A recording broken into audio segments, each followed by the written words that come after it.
We're good? Okay. Good evening, everybody. It is Wednesday, May 3rd, 2020.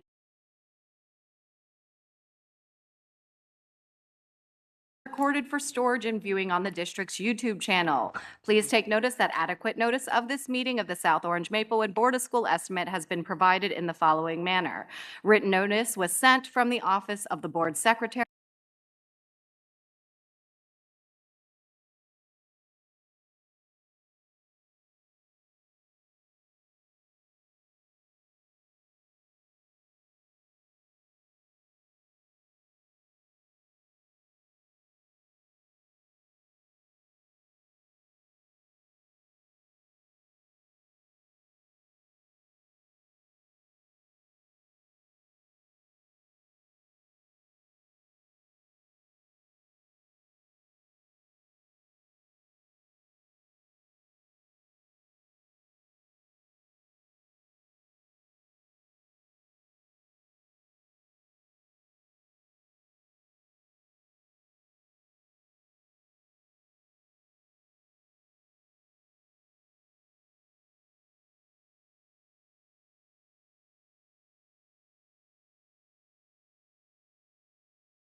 We're heading to an important rally. And where is the rally being held?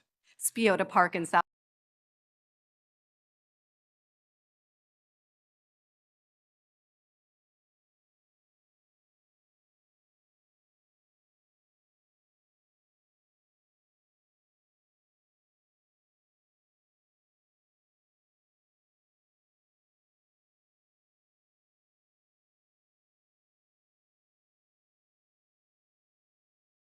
I just want to congratulate all of you is that we are all standing in solidarity with our amazing school district tonight to demand better for our students.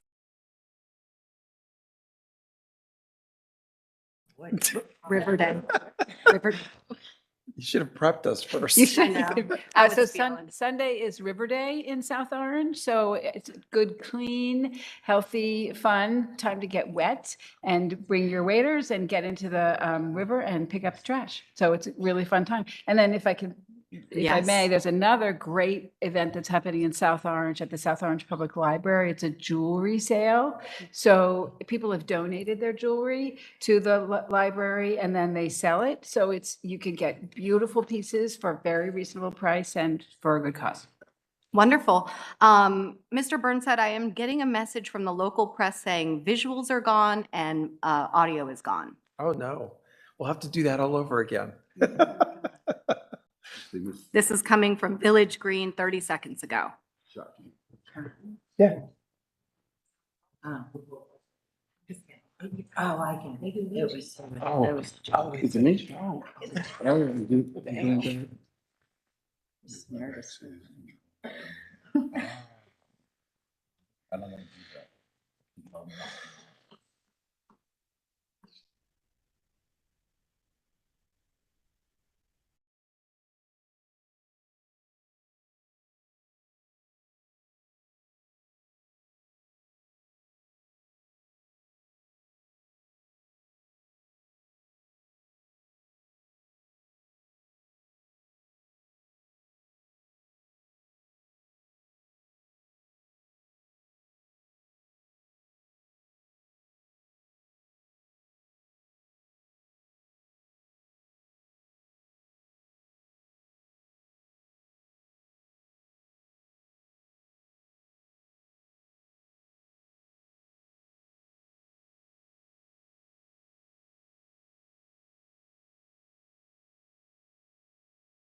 Well, at that point, now we see trustee Bobby Brown here and we can get started.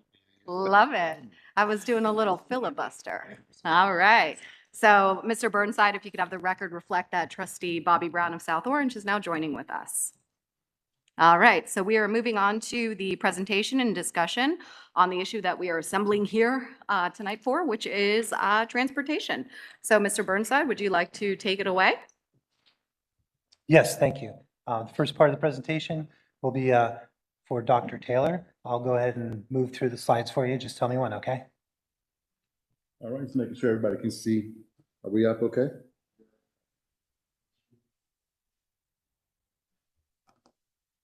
That's working. Next slide, yes. All right. Good evening, everyone. So glad and happy to see everyone here and not have a rainy day for our meeting. This portion of the presentation is reiterating some of the information that was shared during our intentional integration year 2 wrap up a few Board of Education meetings ago. We thought it would be great to carve out some of the topics around distance from home to school that we saw as a part of our intentional integration piece last year. And so these slides are carved right from that presentation. Next slide, please. All right. Next slide. So this statement that you see here goes without saying, but I'll say it anyway. Ideally, all students could attend a high-quality, diverse school very close to their homes. Unfortunately, the nature of residential segregation means that geographically drawn attendance area neighborhood schools often lead to school segregation. The integration algorithm that we use seeks to balance integration and school proximity by placing students in the closest school that has available seats for their SES tier. Again, SES is social economic status. Next slide. I'm just joking. This slide has a lot of information around our kindergarten placements for our current school year, but just highlighting a really specific passage here that we're proud of. The share of students attending their furthest school, it dropped significantly from 12% to 7% this year compared to year 1. This decline was particularly large for our low SES students, dropping from 25% attending their furthest school to 13%, which is very promising, showing our trajectory. For those who are more visual learners, these charts that you see really spell out year 2 versus year 1, the SES tiers, how they impacted when we backwards mapped the first, second, third, fourth, and fifth closest school. If you want to have a little cheat sheet, your bottom row there shows you the total for all those students who attended their first, second, third, fourth, and fifth closest school. And again, broken down by SES tier, line by line.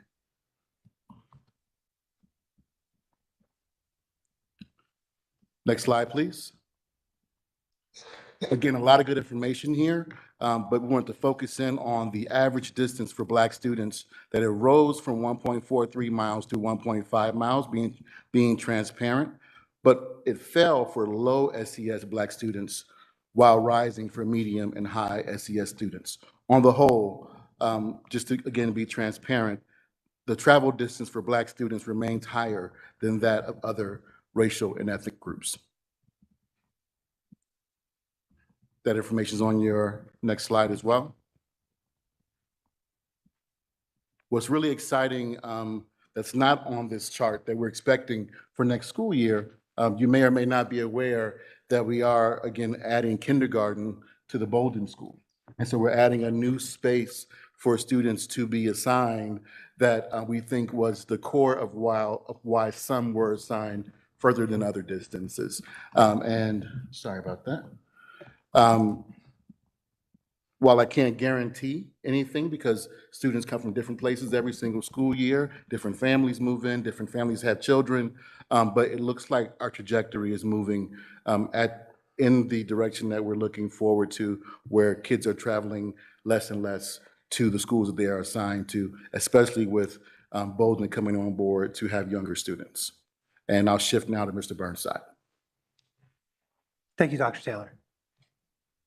So this is an overview of data. There's going to be a lot of duplicate slides from the last presentation, but I think they're worth mentioning. On this slide, we have our healthcare costs increase by approximately 2.8 million, special education by 4 million, and our security by 500,000. This presentation does not include the traffic impact of students with parents driving them to school versus getting a bus. This presentation does not take into account incoming kindergartners for Delia Bolden, and the bus costs have increased from 110,000 to 130. That was from last October. Reductions in the budget have come from supplies for 1.2 million, tuition 1.1 million, and insurance 300,000. And we used approximately $1.4 million in reserves to balance our budget. The bus capacity was calculated at approximately 43 students. When we look at the report, we see that there are instances where we were able to get more children on the bus than 43. So what was included in the 130,000? Bus driver salary and benefits, fuel, maintenance and insurance of buses, and also the possibly the new routes are dependent on the results of a public bid.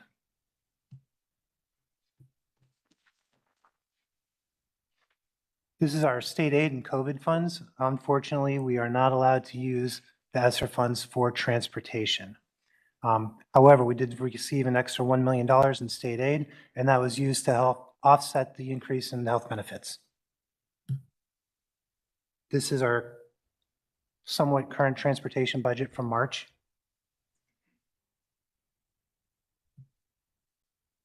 And we do have a little bit of information here on subscription busing or subscription transportation.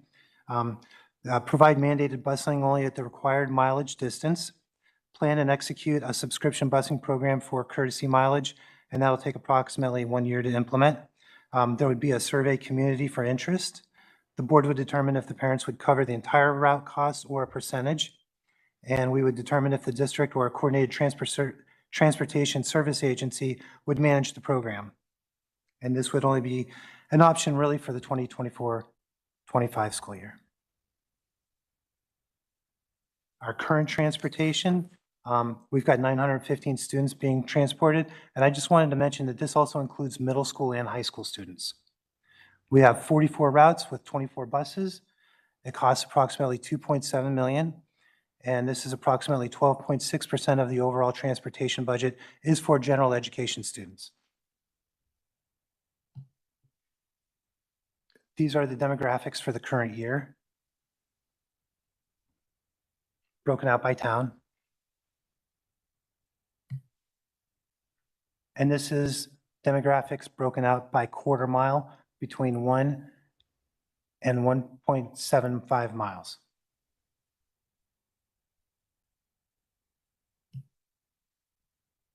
These are demographics over 1 mile, but less than 2 miles.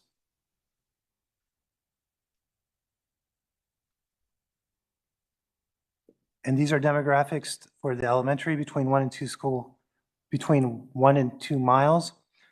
This is using the same data as the previous slide. As you can see, the schools are broken out individually, and the biggest schools impacted are South Mountain, Marshall, and Delia Bolden.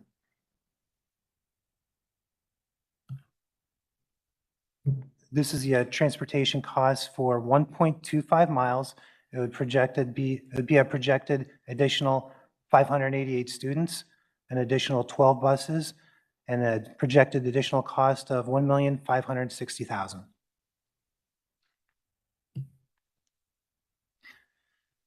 So this would be 1,293 students being transported in the district, 705 existing pre-K and elementary students, 588 projected new pre-K and elementary students. There would be a total of 34 buses for the 23-24 school year. There would be 22 existing buses and 12 new buses. And this would be approximately $4,054,246. And that does include the separate proposal of $1,560,000. This is cost per pupil. When we break it down, it comes to $3,135.53.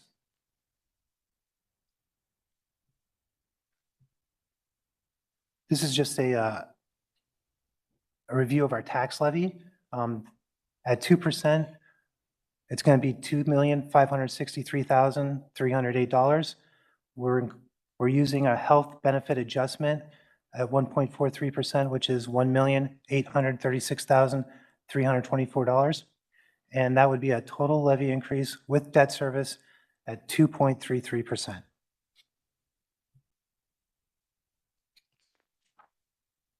So the board's recommendation is courtesy transportation at 1.25 miles. The cost is approximately $1,560,000. This would be a 1.22% tax increase in addition to the tax levy. Maplewood taxes would increase $116 per year, and South Orange taxes would increase $136 per year. This is just a combination slide, including the separate proposal. The estimated tax impact from the budget from Maplewood would be $261. The estimated tax increase for the separate proposal for Maplewood is $116, for a total estimated tax increase impact of $377. For South Orange, the estimated tax impact for the budget is $343. The estimated tax increase for the separate proposal is $136, and the total estimated tax increase impact for South Orange would be $479. And then the rest is the appendix, just for reference. We have our older slides back there, including the middle school and high school breakout. And that's the end of the presentation.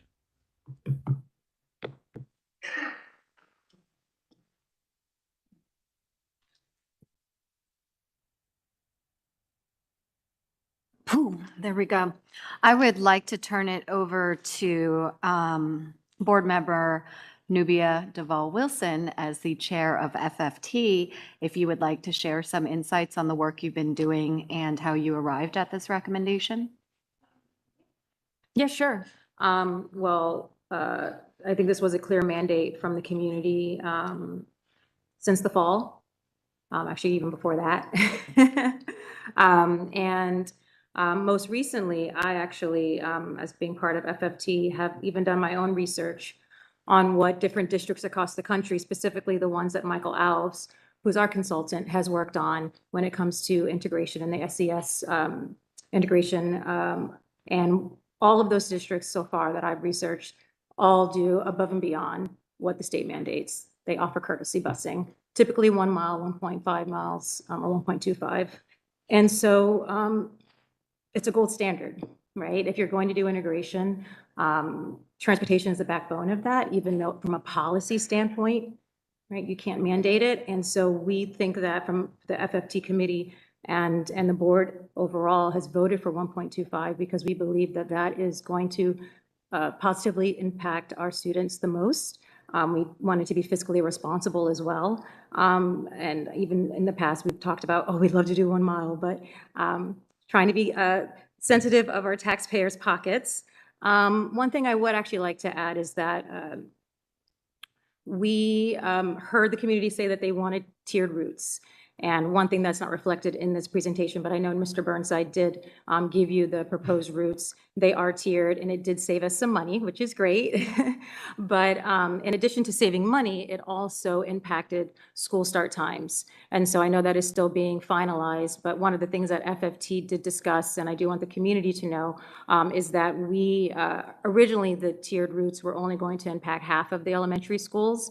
And we didn't see that as being equitable. And we said, is there a way that you can actually go back and split the difference and reduce that start time for all of the elementary schools so that it's not just a minority population that has the burden of that time change. And so we do hope that the district can come back and move forward with making it more equitable across the district. And then from there, we've also discussed with the district not making decisions when it comes to placement of transportation in a silo. As you can see from the presentation from Dr. Taylor, they do a very good job of analyzing the data after the fact, how far away students have been placed, and with a goal of trying to place students at least within the first to third farthest school. And so if we're going to do that due diligence to look at that data after we've made those decisions, I think that we should also be doing our due diligence to look at that data beforehand, and take into consideration all the different players that are making these decisions when it comes to student placement, so that year over year, our transportation budget is not exploding, and being mindful that taxpayers shouldn't need to be burdened over this for a potentially exploding budget year over year. Still no feedback on that yet, but I realize this is a work in progress, and I do want to thank the administration, Mr. Burnside and the team. They've worked really hard on this. They've figured out bus routes earlier than they normally do. Sussex County Co-op has been really wonderful in giving us guidance and reviewing our routes. So they have worked really hard, and I do want to acknowledge and thank them. And I think that this is going to continue to be a work in progress, and even Dr. Taylor has said that when it comes to student placement, that we're constantly learning and getting the algorithm right. But as we are trying to maintain that 5% SES variance when it comes to seats, we also need to be looking at how that impacts transportation and our transportation budget. Thanks. Again, thank you so much for that. And I want to echo the gratitude of the tiering of the routes. Really appreciate that. I know you sent that to all of us, and I was so excited. And just thank you. Since Big we're talking shout about out that goes right out to Andrea Del Gersho and Tammy Talmadge. I couldn't have done it without them. now. Okay. It's definitely a team effort. Well, pass along our gratitude because we want to maximize the most for as many students as possible at the best cost that we can get, and it's reflected in what you sent to us. Board President Whitlitter, would you like to share kind of your thoughts on the process and how the board overall feels about the presentation and the proposal to the Board of School Estimate? I think one important thing, and we were actually just talking about it with legal counsel, is that in the state of New Jersey, the South Orange Maplewood School District is one of 2 school districts that has a Board of School Estimate. And I think it's really important just to surface that, because the recommendation here this evening, we on the board represent the mandate and the voice of the community that transportation needs to be a priority. And many of our municipal leaders felt the same way. So we can say this is a priority, but at the end of the day, the result and the recommendations of how we can do this financially is the recommendation of our administration. And this meeting, for folks who don't realize, the Board of Education, we don't have a voting power in this decision. So the recommendation from the district in order to pay for transportation was to increase the tax levy above the 2%, which is what we're here this evening to discuss. And this was something that started in October of last year. So we don't like to increase anyone's taxes, but at the end of the day, the thing that we're hoping to leave here this evening is giving students transportation at 1.25 miles, which we know is so critically important to making sure that the intentional integration program is successful. That's it. A little bit. I love that. So one more question is just, you're facing a bunch of people who may not watch all the Board of Education meetings or have access to the FFT committee meetings and things of that nature. So overall, from your poll of the existing Board of Education, taking into account all the concerns and recommendations of all of its members, is it your understanding this is a unanimous recommendation, or is there some level of dissent within the Board of Education, or is this coming to us after it's been through the process and you all support it? We all support it. Okay. So I would now like to open up for questions first. Let's go with questions, and then we can go into comments after that. Colleagues, questions? I have a question. Yes. So this supplemental information, we're just talking about elementary school students, not middle school students, even though there's a request by Board of Ed on middle school transportation. That's what's in here. Yeah, this is just pre-K through elementary. Just elementary. Okay. We added those previous slides just for transparency's sake. Okay, yeah, because I remember talking about it back in October, and we all kind of concluded that middle school kids could walk. Deb? Just to clarify, the slide said this does not include incoming kindergartners, but when you presented, you said it didn't include incoming kindergartners to Bolton. So I just wanted to clarify that. I may have made a mistake there. It's all incoming kindergartners. It does include, it does not include all incoming kindergartners. It does. It does. I'm sorry, it does not. It does not. Yes. So are you projecting the numbers of how many people are going to need busing based on the fifth graders that are moving up to middle school, or how do you? We base it on the current enrollment. So the current pre-K through 5. So you're just assuming that the outgoing fifth graders who are moving to middle school will be supplemented by the incoming kindergartners. Correct. Thank you. I can chime in a little bit. Okay, thank you. Thank you. So one important piece for us to leave with is that not all kids who live within the boundary of the designation choose to go on the bus. Not all those families put in the applications to go on the bus. So rolling it forward and taking a snapshot of our current school district transportation enrollees is the best way for us to kind of try to assume through our trends what's most likely. But we did also look at the most recent kindergartners who enrolled, gosh, just this week. And we have a distance chart set up for them. And if it just makes you feel better, I can tell you those numbers, but I can't anticipate who will apply for transportation. So out of the 398 kindergartners who received placements, 277 of them live more than 1.25 miles from their assigned schools. And again, numbers are 398 registered. We do rolling enrollment, as you can imagine, all year long. But this is always the biggest chunk, the first. And of that 398, 277 live in that 1.25 mile distance or more. Also, I just want to remind everyone, when Mr. Burnside sent the proposed routes document, it does have a line item for additional buses. So that 12 includes 2 additional buses for any incoming kindergartners that they didn't have time to place in the routes, just to make sure that we were covered. More questions? Trustee Brown? Thank you for all the work that's done, that has been done. Trying to immerse myself and really get up to speed on all the work that has been done. I see the average distance for Black students rose from 1.43 to 1.50 miles. And then you do explain, or the presentation explains that it fell for low SES Black students while rising for medium and high SES Black students. And I guess just for me, the two things being someone has to vote, the cost of it, but then also just being a Black dad that would probably be on the medium to high SES. I don't know how, but for some reason I would probably probably on those. How are we?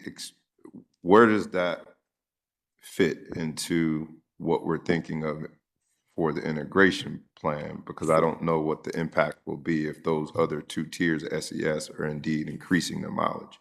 100%. So I guess for context, in some of our first presentations that we did a few years ago, we talked about that one of the reasons that we didn't just do a reconstitution of the entire school district, right, just move and shuffle everyone around, was that we didn't want to traumatize any students, of course, but we also didn't want this integration work to be on the backs of the Black and brown members of our community, or those who are most underrepresented. So, but I think it's a fact, and it's easy to see that there are portions of our community where Black folks are living, right? And so if we're going to have an integration plan that deals with SES, we don't deal with race. Race is not something that we use to place students. I'll say it again. Race is not something that we use to place students, but we monitor the impact of race.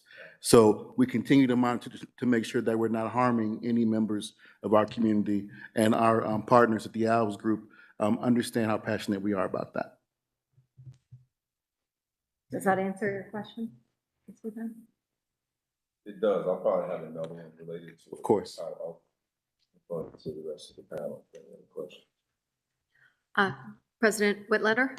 So, sorry, because this was just a new number. So you said 277 out of the 398 incoming kindergartners will live outside of the 1.25. They live 1.25 or greater. 1.25 or greater, okay, Mhm. right. And I think if I heard this correctly before, Mr. Burnside, is that with kindergarten now being at Seth Boyden, it's going to actually alleviate some of the transportation Bolden. issues? Or I'm sorry, at Bolden. It's going to alleviate some of the transportation or demands for transportation, is that correct? I'm sorry, I don't know that for sure. Oh, okay. We can say it's likely. It's likely. It's likely Okay. because of our analysis. We can see that not having K or 1 at that school, Mhm. that's a lot of kids' closest or second closest school, and they weren't able to go there. Okay, I think that's a fair assumption. Of that- course, yeah. But I making can't no promise, promises. can't We promise, never make but promises. likely, I would say likely. Okay, more questions from my colleagues? There was a comment that I just missed it, and so I just asked to if you'll indulge me and repeat it. It was something about the year-over-year exploding cost of transportation, and we were saying that this plan prevents the year-over-year exploding cost of transportation. I was just making sure I heard that correctly because So that wasn't my statement. My statement was it's likely, right? Just looking at the trends and our plan, which has the construction at Bolden and Marshall at kind of at the heart of where some of the concerns were, that it's likely to not be as stressed. When we first designed this plan, one of the goals for proximity was to stay within 2 miles. And so over the years, organically now, that want has changed. This plan still was within 2 miles for most folks, but the community want and the warm hearts of our board want to do all that we can. And so this 1.25 miles is going to capture a lot more students. And because of Bolden not having early grades, it now will beginning next year, that's going to help to alleviate us skipping that school when we're assigning students via the algorithm. It's a lot to absorb, I sleep right? with this stuff. I'm sorry. There aren't too many questions, please.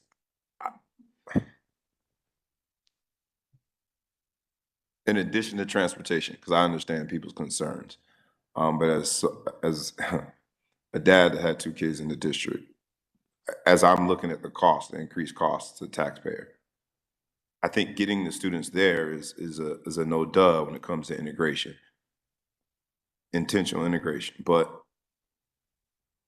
how do I say this without having had my own issues and concerns in the school related to my kids and their experience there? The least of my worries was, and I say this for the good of the order, the least of my worries was getting them there. Now that's unique to me, and I'm not saying that's right. Once they got there, when I think of intentional integration, I think of the maturation of how I was able to be, how I got in this seat. Right. The least of my worries was the least of my worries as a dad now is the getting them there part. It's once they're there, and I guess as I'm thinking of the cost and where we should be spending our capital, that's just my concern. I just raised it as the good of the order is that getting them there is a absolute part of integration, but I think it's a very, I don't want to call it a thin layer because it makes, if you can't get to school, then there is no integration. But there's just, I think there's so much more that I'm feeling passionate about as I'm hearing the SES tiers and I'm hearing the use of intentional integration, and then I'm reflecting upon my own experience. I'm feeling more passionate about other areas of integration than I am the getting to school.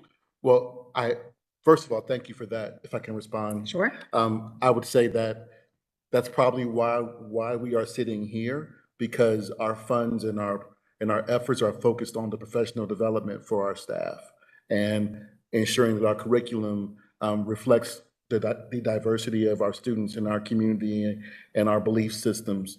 We talked about, books and the value of books that reflect our beliefs and protecting them. Those are some of the things that we're also spending our funds on, that we also know are a super high priority. We're also adopting a new K-5 math curriculum after reviewing our data in that area. So that's why we're here, right? Because we're protecting the things that we know we can't do without. I appreciate that. My only concern as a voter is that if the increased tax burden is spent here. I just fear that at some point, the residents say, no more. And if, let's just say this is our last opportunity to go to the taxpayer and raise taxes on behalf of our kids. As someone, again, just from my personal experience, I don't know that I would be able to sleep at night knowing that that's where it was spent. And I guess that's my challenge here. And I don't mean to degrade any of the work that anyone has done. I don't mean to belittle the concerns of people that are rightly concerned about transportation. I can't ignore the fact that as a dad to two Black boys that were in this system, and as a young man that navigated some of the same SES challenges and ultimately got to a point where I'm in this seat, I'd be remiss if I didn't say it. Yeah, I mean, I'm not pushing back to say that you don't have the right to feel that way. And I think that that's the reason, why we frame this in the way that we have. And I think also our board president and VP spoke about our efforts to make sure that this doesn't become an annual exercise. And one important piece to remember about this work is you're creating a new floor, right? So this is the new floor to our budget. We don't have to come back to continue to ask for funds for us to be at this level, right? And so being responsible stewards of the district and the community, we definitely keep that in mind. And I can tell you that Mr. Burnside and I and his team have countless discussions about monitoring the trends in our budget during the school year. And so some of those slides that he shared were things that we found out in September and October, and we had to make quick pivots in order to, be responsible. And again, I appreciate all the work that was done. I just wanted to say it because I'm looking at it and thinking, okay, what if the taxpayers say, absolutely, we're not spending another dollar? Yes. And that's, again, I mean, that's hypothetical, but I'm struggling with that as I'm contemplating the vote. And I just wanted to make sure I raised it. Thank you. Board Member Deval Wilson? This thing turned off automatically. Thank you for all that you said, and duly noted. I do want to add that plenty of parents of color who were not getting transportation, and not just parents of color, I mean, of all different backgrounds and socioeconomic backgrounds as well, were financially impacted by this, whether they had to buy a new car that they weren't expecting to, whether they had to beg their company to let them go to work late or leave work early. This has impacted the community in a number of ways. And one of the main reasons why I know that is I heard their stories on the campaign trail last year. And we don't have any type of SES portal. We're not doing transfers. There's no hardship. So for some of these parents, transportation is the way for them to keep their jobs. And so, yes, definitely, we want to make sure that our students are being supported in the classrooms, but if the child can't even get to school, or if the family's economic situation is now in danger because of getting them to school, that's something that is also impacting our community, and we're hoping that this would support those people as well.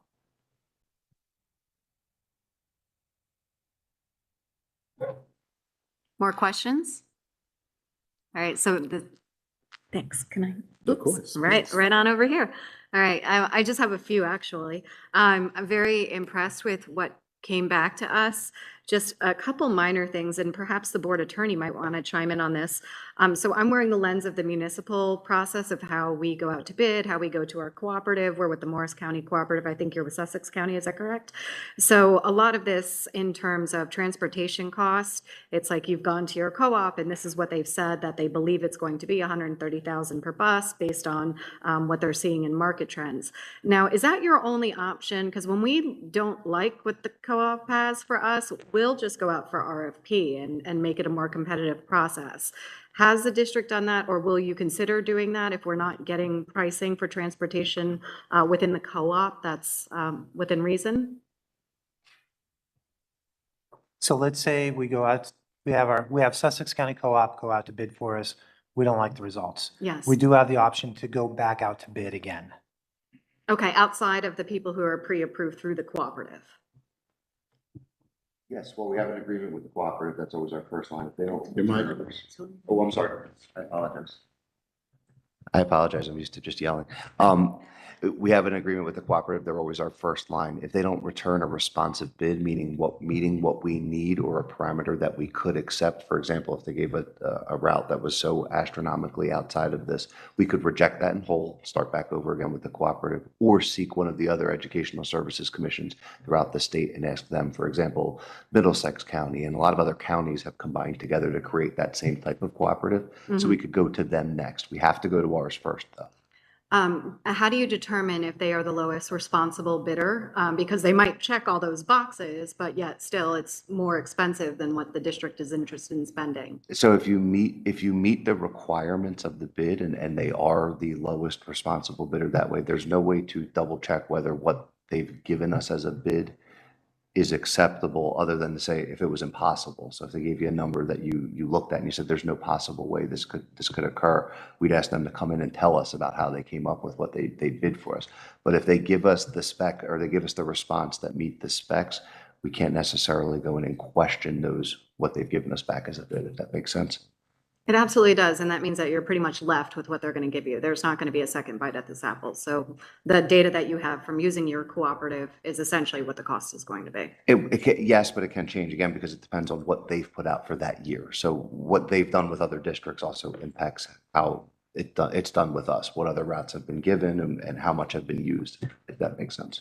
Okay, so I think that, and this is from my clarification, I'm learning something more about your procurement processes, is that you have vendors within your cooperative, and they're the ones that, at least on the municipal side, like they're the ones that are already approved. There's already been an RFP for the services, and then we could select them, and then we could put it on our bills list. And then, nope, you're shaking your head. That's not a process for you. Well, for transportation, we create the routes, they issue the bid document, and then anybody can request the bid. It's not a set number of vendors. So anybody can request the bid and anybody can submit a bid, and then it's evaluated as to whether it's cost effective for us or not. If it's not cost effective, usually it's issued again, the bid. And if it is cost effective, we have, the district says yes or no. So the cooperative's the one that casts the widest net Yes. throughout the state. They're They- not pre-approved. Anybody can respond. Correct. And what determines if we accept it or not is if they give all the documents we require, or the state requires actually, and if it's within our budget. So as long as bus companies have the documents we require, then they are eligible to bid. Well, actually, anybody can bid if they want. It doesn't matter if they have the documents. It's up to us to check if they have them. Okay, as long as they meet the legal requirements. As long as they meet the legal requirements and they are within our budget, we can award. Just for context, in the past year, when you've gone out through the cooperative, how many responsible bidders were there that you got to evaluate? I know a lot are picked up meaning they take the spec. Actually, how many people respond can vary from bid document to bid issuance to bid issuance. Like over the summer, they do several bids. Sometimes they get 5 and sometimes they may get 10. It also depends upon if the bus companies have capacity to do it. So where they're located, like obviously Sussex is North Jersey. You're not going to get somebody from South Jersey replying to our bid because it's geographically they can't do it. So on any given time, you could get 1 company to reply or you can get 10 companies to reply. It depends upon what capacity they can and what services they can offer us. No, that's really helpful. I say that for a really just extreme example of, as we experience on the municipal side, sometimes we lack competition because certain people have, this is your spot, this is your spot. So we're hoping for 10 bids, but we're only getting 1 or 2 or 3. And so there is something happening, and we're wondering why we're not getting more competitive bids and lowering the cost to taxpayers. And sometimes there is, I will drop the C word of collusion involved throughout New Jersey. And so in looking at some of these numbers, not to suggest that anybody who does respond is a part of that, is it truly competitive? Are we a district where people are looking at our routes and saying, hey, this is a great contract, we're going to get 10 responses to this? Or is it going to be like 1 or 2, or what has been the historical data? But it seems like you know what's going on there. It could be, again, it could be 2 people who bid, or it could be 10 people who bid. I guess it's just, like I said, it depends upon what bus companies have as availability, because as we know, there's a driver shortage. So, they could have the bus sitting in the yard. If they don't have somebody to drive it, they can't submit it, a response to our request. I appreciate that. Thank Okay. you. That definitely answered the question. The other thing that I was curious about from a policy standpoint, so now that we've kind of come up with the 3,000 or so a seat on the bus, there's like a value proposition here. If we're operating at 80% capacity, thank you for getting that up from 75% plus the aid, is that you basically have 10 seats on the bus valued at like $30,000, right? And I know that one thing that Dr. Taylor had said previously is once that somebody has an assigned seat, that seat is theirs. Like you can't just really go over capacity, is that anytime that child shows up, it is their seat. Is there a process, and excuse me for being way out of not understanding this, is there a way for families to opt out and be able to open up a seat? So that, like, say you do have a parent like, Trustee Brown, who does transport his own children, and they know that they're not going to be riding the bus. Is there, whether a financial incentive, some incentive to those families to legitimately opt out of using that bus so we could free up more seats for students who need transportation? So I think that goes back, thank you for that question, to one of my previous piece around the kindergarten piece. Anybody who has a seat has applied for the seat. So once they have the seat and they've applied for it, the guidance that we have received is that we can't try to bargain with them to not have the seat. But our attorney is here, maybe he'd be able to give us a little more feedback on that, or we can follow up with a legal opinion afterwards. Have to get used to that. Yeah, I don't think that you could bargain for later once you've given them that benefit. It also becomes questionable about giving them back money because the reason we're here is you're not necessarily entitled to this as a matter of law. It reflects the community as what they want, but you're not entitled to it unless you're a special ed student.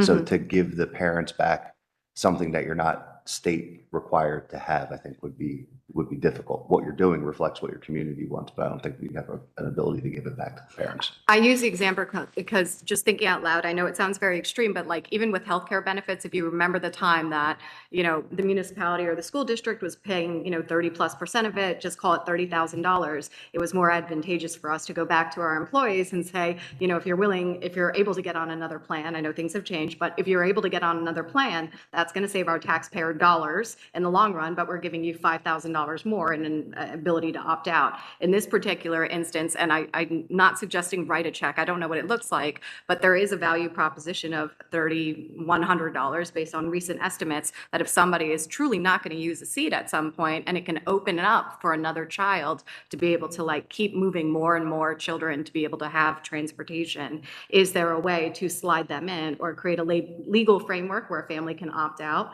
so that we can, again, try and maximize as many students as possible on a bus at one time?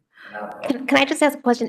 Don't parents have to opt in to get the bus transportation? So there's not really an opt out because they have to opt in. So if they don't actually apply for a seat on the bus, they don't get the bus, right? Please go ahead. You could do something like an opt-out over time if we're automatically continued them for the next year, and that's something that you wanted to look at, but that would have to reflect the board's what their desires are. And it would have to be a board policy too that would create that. So that's actually really helpful too. Thank you for this exchange. It definitely educates me on it.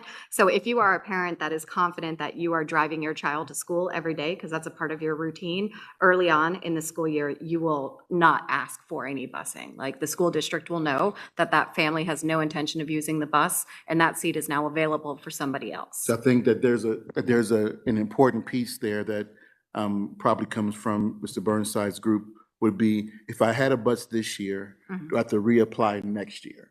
Is it an annual application versus a carryover? And Andrea, you're nodding your head like it's an annual application. So there is no opt-out. There's an annual application that would give me a seat year over year.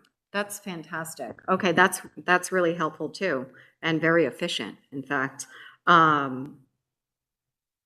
I think that was the majority of my questions. I think, again, just going back to the little nudge of 43 plus the aid, it's still 80% on the buses. That might have to do with the routes, but we don't know those routes. We got generalizations on that, but I think we had conveyed previously, the more that we can get on the bus is preferable. But if you're confident, you can keep that under 45 minutes. But also making a point that you go from the longest student on the bus. So even if you're child A that gets on a bus, it may be that 45 minutes, but everybody's entering the bus at a different time. So you might be the last person on the bus, and that might actually be a 10-minute ride for students. Is that kind of correct in that context? Yeah, I guess it'd be first on, last off. Okay. Yes. Gotcha. And just for what it's worth, I don't know how the rest of the board members felt, but riding the bus when I was a kid, it was like the coolest thing ever. Are you kidding? My bus driver used to play like, "We didn't start the fire," and like we'd be all in the back jamming. It was like social hour. So I don't know if it's still cool anymore, but I certainly thought it was like the coolest part of the day. I slept on the bus. but- You slept on the Yeah, bus? that's me. We did not have busing. We had to get ourselves to school.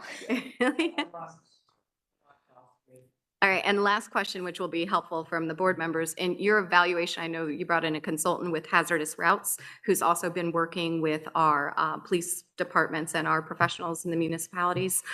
Is there going to be any impact to an additional request or anything, or is the hazardous routes all considered as a part of the existing transportation within your operating budget? So we're still looking at the impact on that. I don't know what it is, but we will just absorb it.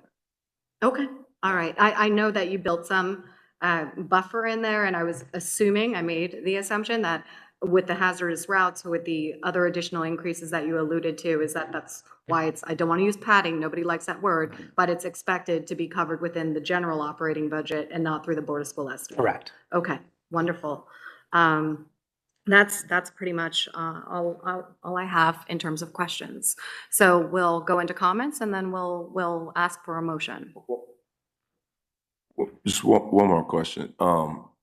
You mentioned that because we're not, and thank you so much for explaining just the impact on families, but we're not doing necessarily like a hardship application, right? And I've got to look at all the work that you guys have done. Have we compared what it would cost us to do that versus expanding or shrinking? It's hard with the mileage. Getting to 1.25 and getting to this number, is there like a comparison of what it would cost us to maybe instead? Because there are also a lot of families within that 1.25 that will be impacted that I don't necessarily think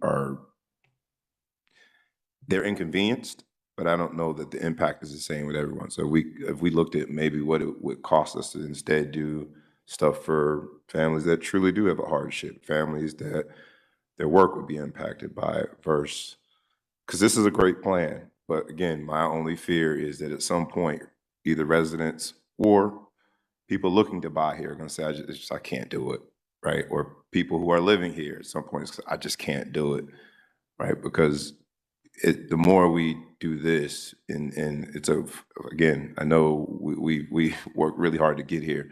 That's just my fear, is at some point people get priced out of even living here. So I would say the advice that we've received from our attorneys is that this rule couldn't be arbitrary, right? When you say hardship, what's the definition of hardship? What's hardship for one family may not be considered hardship for another family. And wherever you set the definition of hardship, there's someone who's right outside of that, right? And so that was the advice that we've received, and that's why we wanted to be policy driven. And that way it's, even at 1.25, right? Somebody's gonna be 1.26. You know, and they're gonna wanna know, and they're gonna maybe challenge it and walk it to measure it themselves. Like there's always that piece that, you know, we have to put a hard line to be fiduciarily responsible. And I'll shift to our attorney in case I misspoke. I think that's the best way to do it. The line in the sand becomes a mileage distance that's not connected to anyone or anything. It's just distance. There certainly will be someone whose neighbor receives it and someone who then does not, that will have a complaint about the distance. But it's a line that's drawn in the sand based upon a number. So So, all right, so Mayor Daffis, why don't would you like to kick off?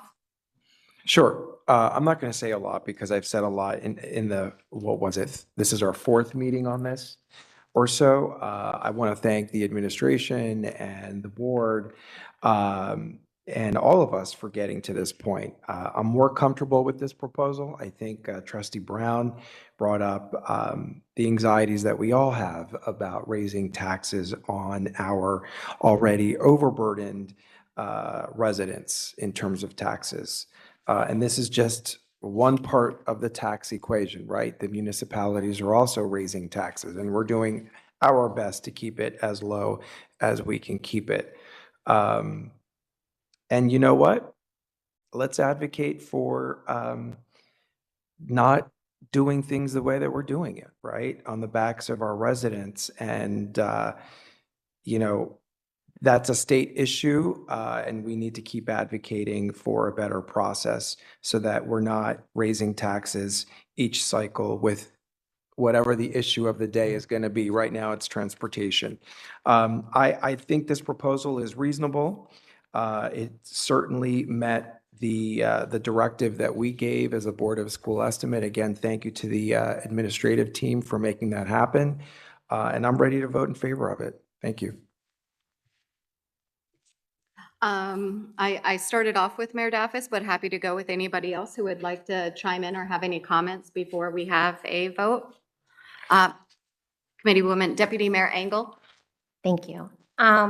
I was concerned about costs in the future and how we were going to be able to maintain it, and if we'd have to do this year after year. So I appreciate the explanation about having Bolden and then Marshall coming online with the younger grades, how that's kind of going to diffuse the cost, because we're looking at the older kids who weren't part of the intentional integration plan as well, who are falling in from the swap that we used to have. So I appreciate that explanation because I didn't realize that until today. So thank you for all your hard work. And I am also in support of this because I think it is really important to get our kids to school. And we hear from the working parents and the parents who are affected in the community about how this has been a real struggle.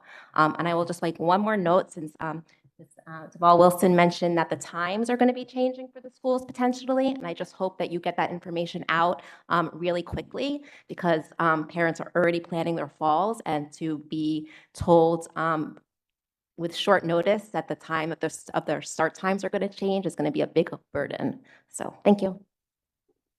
Just a FYI, that one of the reasons that we haven't released that information, we want to engage our school leaders in that conversation as well. Not every school is the same, right? You see that the design of the building is even different, right? And so we want to get their feedback before we make any final decisions. Other comments? Yeah. Committeewoman Adams. So I'm in support of this. And I'm going to go way back, not to elementary school, but to elementary training of parents and taking account of the towns that we live in. The reason a lot of us moved here was because of the walkability, and I would love some guidance or direction to the schools by the Board of Ed to ask those schools to start readdressing walking school buses and educating the parents along with the students because that would alleviate a lot. It would alleviate a lot of transportation being needed to be supplied, but also alleviate the burden or the stress on a morning for a working parent by cooperating and working together with kids in their schools. And if they aren't doing it themselves, or if they're coming from an environment where they were afraid to send their kids walking to school, or it was too dangerous, or speaking of hazardous routes. But I think that's gotten really lost as somebody who's lived in the community for a very long time. There were no cars parked in front of my house, which is 2 blocks from Tuscan School.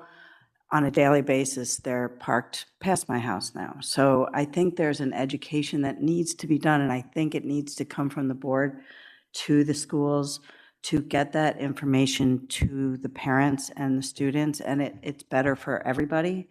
It's safer for the kids to actually walk to school, but to sort of because I feel like that's gotten lost and people feel like they have to drive their kids to school. And that wasn't the way it was, for until like maybe the last 15 years. So, but I think that's important, and it may be, silly, but I think it needs to happen, because we can't keep putting, four-way stops on every intersection because there's no sight distance for kids walking, and we just can't keep investing in infrastructure. We need to start changing behavior and teaching that behavior and letting people feel comfortable with their kids walking to school with other kids in the area, because there's lots of kids. So anyway, that's my 2 cents. So that's a new term for me. I love that, walking school bus. So I appreciate that. And one thing that we did speak about in the beginning of the year when there was a shift in policy was encouraging families to carpool like we used to, and families working together. So thank you for bringing that up, and we'll definitely continue to talk about that.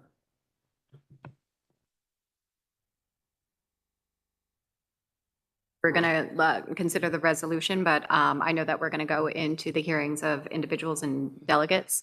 So I'm just going to add a few things to this. One clarification point, because I know we've been back and forth on this. Mr. Burnside, I'm going to need you on this one. So you did your budget, the breakouts, the debt service, the healthcare, and all that, right? Your all-in cost, nothing's missing from it. It's not a separate consideration from the board. You are looking at adopting a 2.33% all-in increase for the school district. That is correct. And then with the added, which has come down, thank you for the tiering and the efficiencies. The question for the Board of School estimate is 1.22% tonight, which gives us the transportation necessary for any pre-K through elementary school, those 588 students, which will bring, if the board does in fact adopt this, a all-in cost of 3.55%, 1 year, this year. That is correct. Okay. Sorry, just, I think it's actually 3.65, because if you go to the 2023-24 tax levy, it was just a mathematical error. 2% plus 1.43 is 2.43 plus the 1.22, so that's 3.65. Yeah. 1 second, let's just make sure we're all on the same page. What are we looking at? So on the 2023-24 tax levy, it doesn't have a page number, but when it breaks everything down, it was just a mathematical error. It was 2% plus the 1.43, and then the total tax levy increase with debt service was calculated at 2.33, but it should have been 2.43. Sorry, let's all figure out where we are real quick. What number is that? Page. It was on this page, and I see what you're saying. It's 2% plus 1.43% is 2.43%, but in the document, it's written at 2.33. No problem. That happens, but just want to make sure it's correct for everybody. So that is 3.65%. Okay. Thank you. So the one thing that I also wanted to acknowledge, because I do see a lot of discussions around the school budget and perhaps some unfair assumptions. I have shared, especially on the municipal side, and so has Mayor Daffis, is we were clobbered by new state mandates. I call them unfunded mandates. As many of you were very well aware, is bringing in a new and what I would say parties coming together for a teacher's contract, right? I know that was incredible work done by the Board of Education to become more competitive. That is the largest driver of costs. Then the state health benefits plan, right? Then the inflationary world that we're in right now. I am actually incredibly surprised. I don't want to say pleased or excited. That's the wrong word, because taxes are taxes and they're all miserable.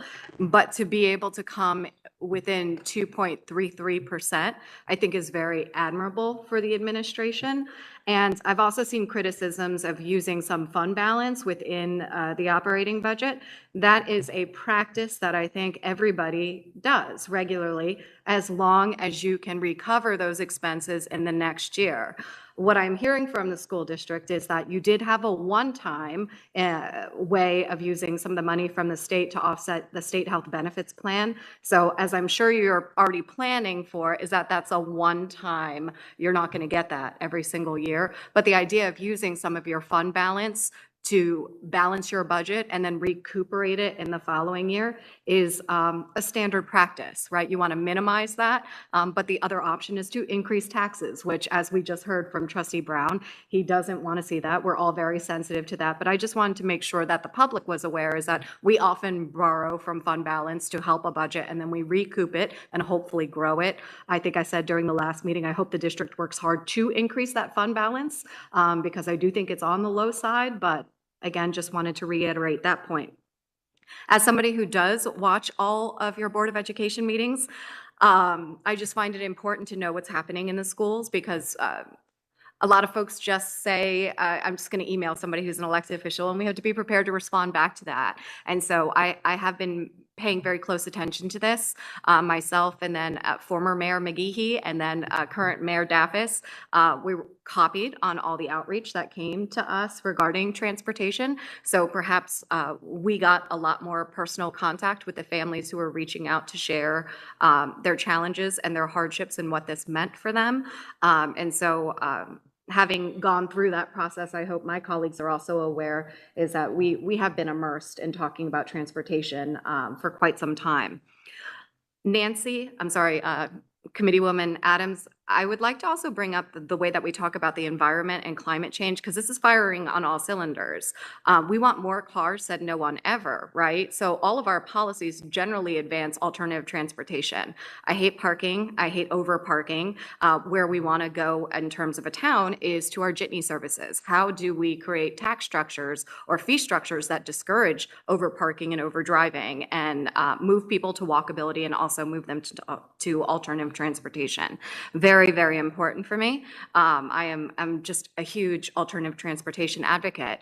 The other thing that I would say behind it too is certainty to new homeowners and people coming into our communities. I think that 2-mile threshold creates a lot of confusion or agita about what families are going to do moving forward. I don't know how all of you your parents decided where to live, but my parents chose to live near a school knowing that I would be able to walk to school. And I think that a lot of our younger families coming in is that they just want to have some level of certainty of, okay, if I'm not going to be able to walk to what was previously a neighborhood school, that there is certainty that over 1.25 miles, I know that at least I will be able to get a bus and that transportation will be there. I think we also take for granted sometimes we put people into high SES or low SES, but even within the high SES, we don't know what the constraints on those families are. You can be high SES, but if you're the caretaker for your parents, if you actually have 3 children, if you're sole income, there's so many things that I never like to be presumptive about people's wealth and what they can and can't do, because we certainly don't know each other well enough to know what our expenses are going towards. So I just share that to be a little bit mindful of the discussion of who benefits and who doesn't. We don't know people's personal stories and what their challenges are, and I hate grouping people into a bucket.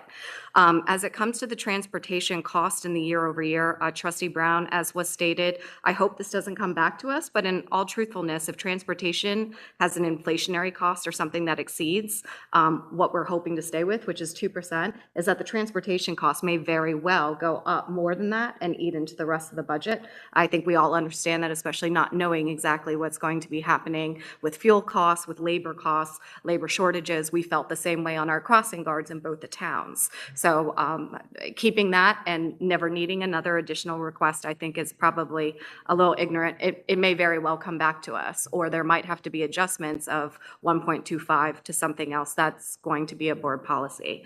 But other than that, I just want to say that I appreciate the district, the due diligence that has been put into this. I know I had a lot of questions last time around. I'm a lot more pleased of where we are and the money that was being spent. But I do think it is so important that we highlight the importance of alternative transportation and making sure that our kids get to school. Trustee Brown, I was listening to you, and you're always so passionate in what you have to say. Now that I'm looking at you, I'm going to take this one, is that a lot of the emails that I got for the people who are advocating for transportation is that what happens before and after school matters. And so for families who are trying to figure out a way to get their children to school, especially even families of color or white families, is that that's time lost from whether it's income generation or stress on the family that could be avoided, is just the idea when you imagine it, a child walking 2 miles to school, and you have athletes in your family, so it's never just walking. It's in the winter, it's in the rain, it's with a backpack. Everybody says, well, no, they're not going to walk. Their families are going to drive them. How do families drive them if they only have one car, and that one car is the transportation to the parent? How do the families drive them if they don't have any cars? How do the families drive them if their work schedule has them at work at 6 a.m. and start time for school isn't till 7 a.m.? So we do tend to make a lot of assumptions about people's ability to do things, is that if they can't walk the 2 miles, their parents are going to drive them. That hardship is definitely very real, and I think we've seen it play out in the press and some of the testimony before the Board of Education, and certainly in the email correspondence that I've had with families. So I think I've said my fair share, and I do plan on supporting this tonight. I will have a modification that I asked for, but those are my comments right now. And if everybody's okay, why don't we go ahead and open up the public comments and Okay, for. I just, going back to Board President Whitletter, the tax levy increase with debt service is 2.33%. There was no mistake. If you add the 2% plus the 1.43, that'd be 3.43. The debt service does decrease that down to 2.33%. Your debt service is like a. All right, so we are back to 3.55 all in. That is correct. Better news. It's like for the first time, the debt service helps us. Yeah. Okay, so I know at this time, normally, there's some kind of statement that's read that, this is a meeting of the board, not with the public, but please, by all means, come up, and if we can answer the questions, we absolutely will. And we don't have a huge audience here tonight, so we'll try and keep it to 3 minutes, you. right? I'm going to go ahead and read the statement real quick. Please note that the public speaks is not a time for dialogue with the Board of School Estimate. It is an opportunity for you to share a comment with the Board of School Estimate. In addition, by law, administrators and Board of School Estimate members are not permitted to publicly discuss issues requiring confidentiality. While we may not respond to comments, all input shared with the Board of School Estimate is taken very seriously and will inform future deliberations and work by the Board of School Estimate. Each individual will be given 3 minutes to speak. Please do your best to stay within the time afforded to you. And as the prerogative of the chair, if you go to 3 minutes and 15 seconds, well, we'll see how it all shakes out. Any member of the public wish to address the governing body, the Board of School Estimate? First up is Will Meyer.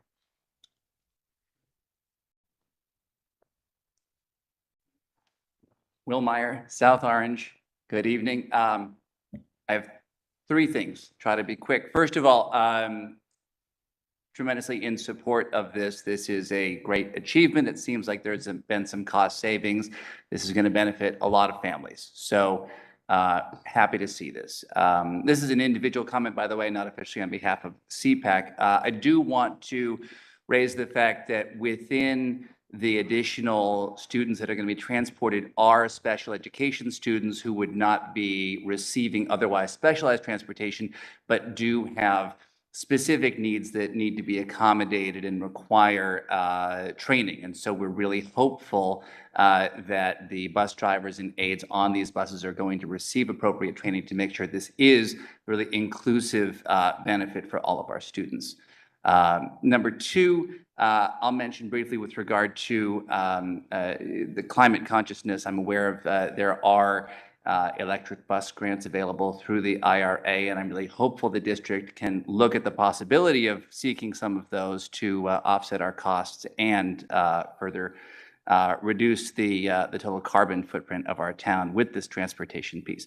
The third is this is a meeting, it's about transportation, but this is about school revenue. And, I want to echo the sentiments of Trustee Brown talking about transportation is hugely important and we need to do it. It's facilitating the integration plan. It's allowing a work-life balance for families.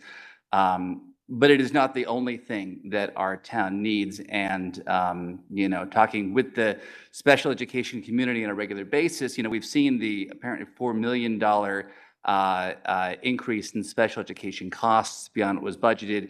We know there's a lot of needs in the community and unmet needs.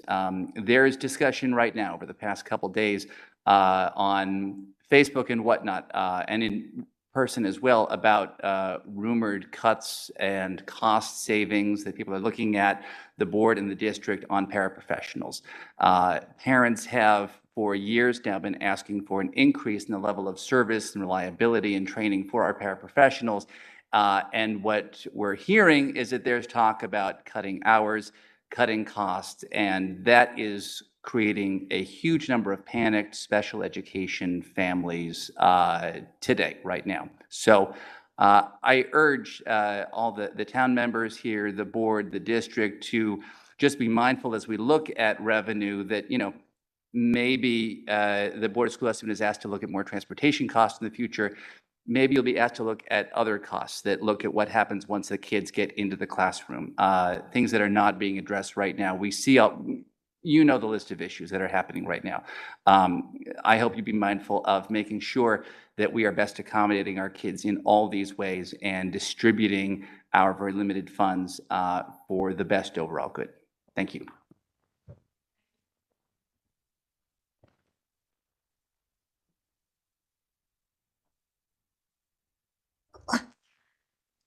Yes. Next up, and I apologize for the last name, Allison Amison. That is Alyssa Aronson. Yes. And she's like queen of South Orange. That's right. So Hey, good evening, President Collins, trustees. My question is, why is one municipality paying more tax levy than our municipalities paying more tax levy than the Maplewood tax levy for the transportation? thank you, Ms. Aronson. We'll answer your question at the end.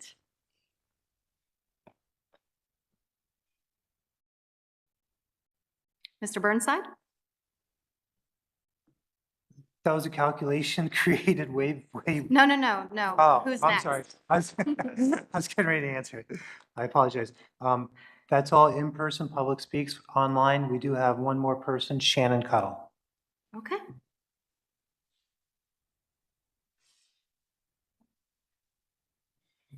Y'all can hear.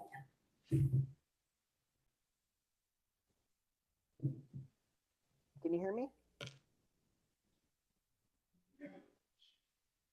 Hello? Hello?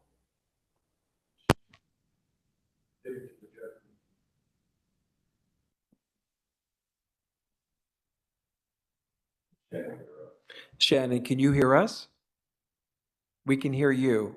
Well, we heard you momentarily.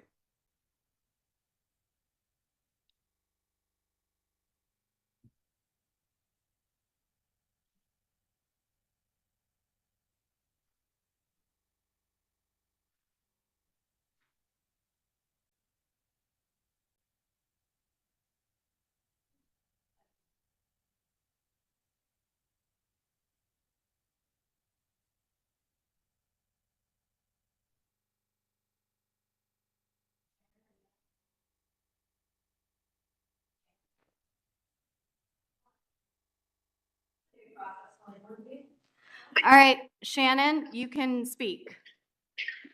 Thank you, President Coleman. Can everybody hear me? Yes.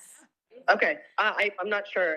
I'm logged into the WebEx, so my apologies. Everything seems okay on my end. So I first wanted to say thank you for the Board of School Estimate to be able to create a thoughtful process on these issues, and for folks to bring up the concerns, as Trustee Brown said, and also others, but also, in regards to making sure that all of our students and families are served. It is a commitment to making sure that our students and families have access to transportation to better affirm their health and well-being to get to and from school has been stated before. That's vitally important. Because if our students can't get into their chairs or into the classroom, they can't be their best selves. And so that's where we need them to be. One of the challenges I also want us to figure out is also, as we're looking forward, is again looking at the overall cost effectiveness, like you all have already discussed tonight. And I think that's important. The costs of bus drivers and transportation are going up. Finding bus drivers, which has already been mentioned tonight. There is long-standing research that also shows, I know at the previous Board of School estimate, Dr. Taylor talked about the need for understanding how long students spend on a school bus can actually impact their overall well-being and success in school. And the longevity of how long we keep kids on buses, I really want us to think about creating some type of way to analyzing that, because that's going to be really important. Students who spend more than 25, 35, if they spend 45 minutes on a bus, that can actually impact them negatively. So as much as we're looking at trying to help support our students, how are we supporting them with these longer types of bus routes and what that might look like in preparation? But the other part I just also really want to speak up to is the fact that, again, there also are going to be upcoming additional needs of the district. And I hope that we are not exhausting our community with so many different challenges our two towns are facing, the district is facing post-COVID right now, and that we can reach a conversation about how there are things that we need in the long-range facility plan. There are things that we need as a community to make our students feel safe, welcomed, and affirmed across our two towns, and funding and sources that are going to need to be supportive about that. And I just really wanted to raise that as well as we're having this conversation. So thank you, President Coleman, for MacGyvering my public speaks. Thank you, Shannon.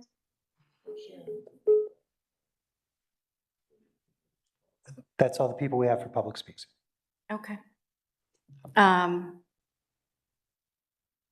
think they're going to attempt to do that. Yeah, okay. Is that a first at a board meeting? Right? And Mr. Bonds in the back, I don't know if you thought it was funny, but the public speaks was my phone. So I saw that on YouTube. So I appreciate the humor in that. So is there anybody else? Mr. Burnside? No, that's all for public speaks. Okay, great. And so we're going to start by responding to Mr. Meyer. Superintendent Taylor, would you like to go first? Sure. Always great to hear from Mr. Meyer and CPAC in their advocacy. I've responded to a few emails today, and I think that there's some misinformation out there. We go out for bid almost annually for all of our services. We just went out for bid for our custodial services. As you just heard, we're going to be going out for transportation, et cetera. So I think that that's some miscommunication from some who did not know that our paras are already outsourced and have been such since 2011. And so anything else to add to that, Andrea or Eric, please feel free. But I think it's just a misunderstanding that folks may have seen the advertisement and thought it was a big shift that was happening. But we did share that we hold our providers very accountable. And when we're not satisfied, we definitely go out to get the best for our district, our students and families. No, that's absolutely correct. And one example, just last year, we went out for lunch monitors because we felt that they weren't getting paid enough. We weren't getting enough attention. We went out to bid and it reversed everything. And then if I may, so to answer your question about why one town has a higher tax rate than the other, it comes down to assessed valuation, and that's going to be calculated by a program from our budget software, and it's been like this for a very, very long time. Just to be absolutely clear, Maplewood's assessed value is $505,200 for the year 2023, and South Orange is $585,351. And so just to, for those who may not be as familiar with some of the budget jargon, that program that Mr. Burnside mentioned, it's our budget software that the entire state uses, every school district, to build our budgets. And it's based on the average assessment, the value that they say each house is worth. And so that tells you how much the taxes will go up per the average assessment. Of course, we know average is just the middle of all of us being added together and divided. So thank you, Mr. Burnside. Did we have any responses to Shannon Cuddle's comments or questions? I think I only caught that there was support for this work, and I truly appreciate that. And there was also, of course, advocacy to make sure that we're continuing through our construction work, that we're making students feel welcome and affirmed. And we've had some conversations internally. I think that there's a planned FFT meeting around that topic as well to follow up. And I know that Shannon also mentioned the concern as it relates to the studies on impact for longer bus routes. So, and I know we discussed it the last meeting, so I don't know if you wanted to address it, but they did mention that as well.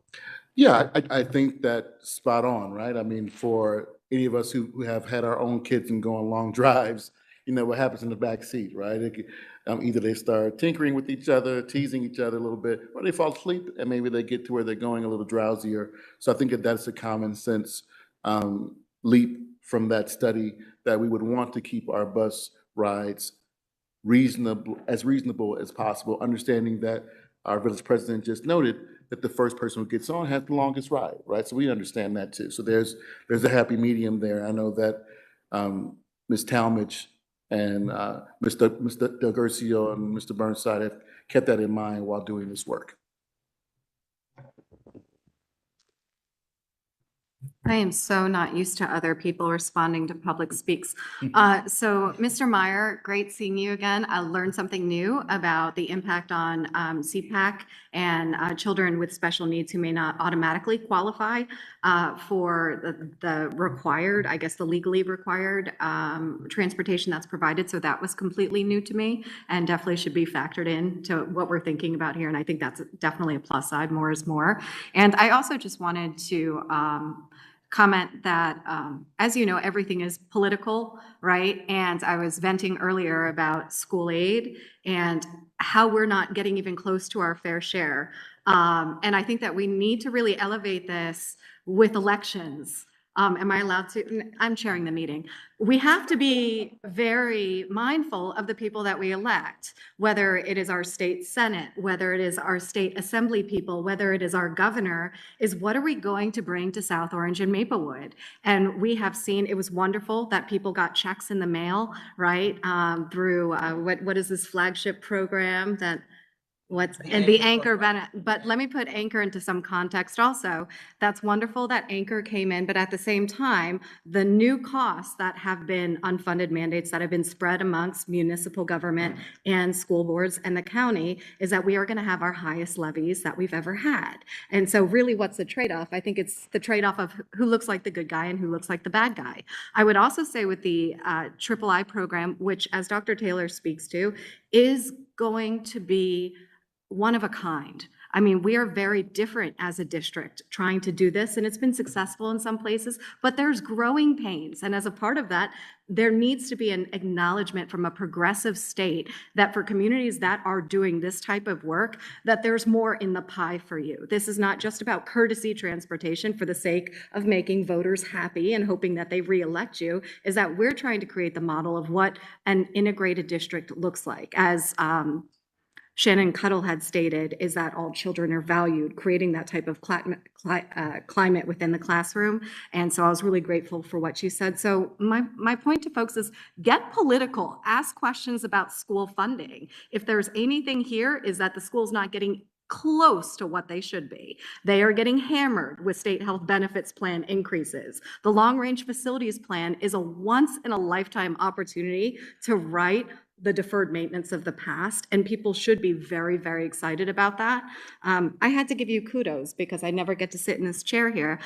Ms. Aronson, South Orange is wealthier. We're not a sending and receiving district, so if you think about it this way, if your home is worth $100 and my home is only worth $80, should the $100 home pay more into the school district than the other? And the answer is yes, because we are a combined school district. We don't break things out, South Orange taxpayers, Maplewood taxpayers, and if you want to effectuate any change on that, which I wouldn't suggest, is that it requires a legislative change or it requires something from the Department of Education, I believe. And so I think we've revisited this topic quite a few times, but if South Orange wonders why we are a higher apportionment, it's because we are a wealthier community. And then everything that Shannon Cuttle stated, I echo. And I also appreciate their comments during the public comment at the Board of Education meeting when the question of being affirming to our LGBTQ students was raised, and the way that the board handled that question as well. That's all I have for the responses to public comment. Are we allowed to still ask a question? Absolutely. Okay. I could move this and then you could be in discussion and talk about it if you like. Move what? The actual proposal, the action item. It goes into discussion. Just offering. Okay. Whatever you recommend. I'm comfortable. Yeah. Is this about? Okay. Did you have a- It's not about the proposal, Oh, but, yeah. but because we have opened up and we're talking about, integration, we're talking about safe schools, we're talking about opportunity, access, equality. And since we are addressing misinformation, one of the things that I have seen out there in social media, and hopefully this is also misinformation, is that as we work through our long-range facilities plan construction, that in an effort to cut costs where we can, we will be reducing access to gender-neutral restrooms, or reducing gender-neutral restrooms, or eliminating them. I'd like to ask a question about that. Is that true? Is it false? And obviously to advocate for not doing that. I'm not sure about South Orange, but in Maplewood Township, we do have gender-neutral single-use restroom ordinance. It applies to the entire township, not only to facilities that the township runs. And I think if we're talking about inclusionary, safe schools and integration for all of our students, we have to make sure that our trans students are also included and they have proper, accessible access to gender-neutral restrooms. Thank you for that thoughtful question. And I can tell you that that's one of our topics for the FFT meeting that we have coming. And one of the things that most impressed me about the school district when I joined it 4 years ago was the thoughtfulness of gender-neutral restrooms in our schools. And so when it was brought to our attention that students felt that they did not have that access anonymously through an advocate, the first thing I did was connect with those principals to get more information. And also, we're doing research regarding a best practices formula on the ratio or percentage, et cetera. And if we find anything, or if anyone has something to share with us, we would love to see it. Terrific, thank you. Great, thank you. And I actually thought that was on point, Mayor Daffis, because it was this entity that approved the long-range facilities plan. So questions related to prior votes are totally appropriate. And I think South Orange echoes those statements as well. So Mr. Superintendent Taylor, would you like to make a motion? Certainly. Thank you, everyone, for a wonderful evening. And we present to the Board of School estimate for your consideration. Action item 2023-1. Do I have a second? Second. Discussion? I think we kind of, we did that. We did that. All right, Mr. Burnside, would you please call the roll? Mayor Dean Daffis. Yes.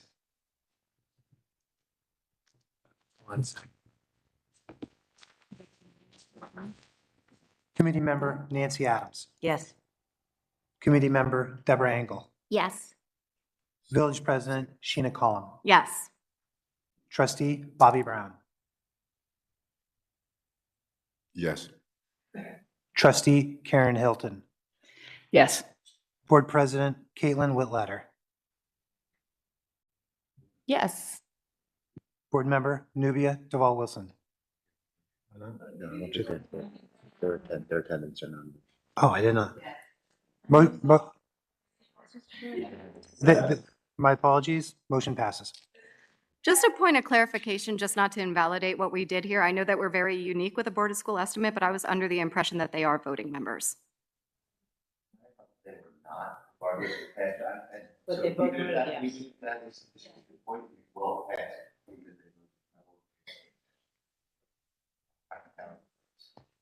We need to figure that out.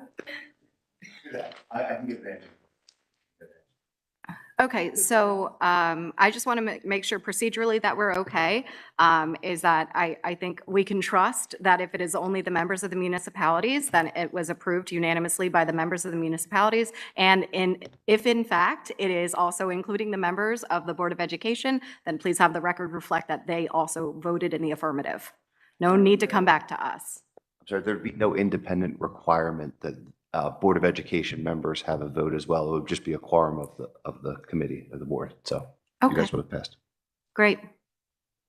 Welcome to the Board of School Estimate. Mike F., right? Last name again? Pat Noddy. Pat.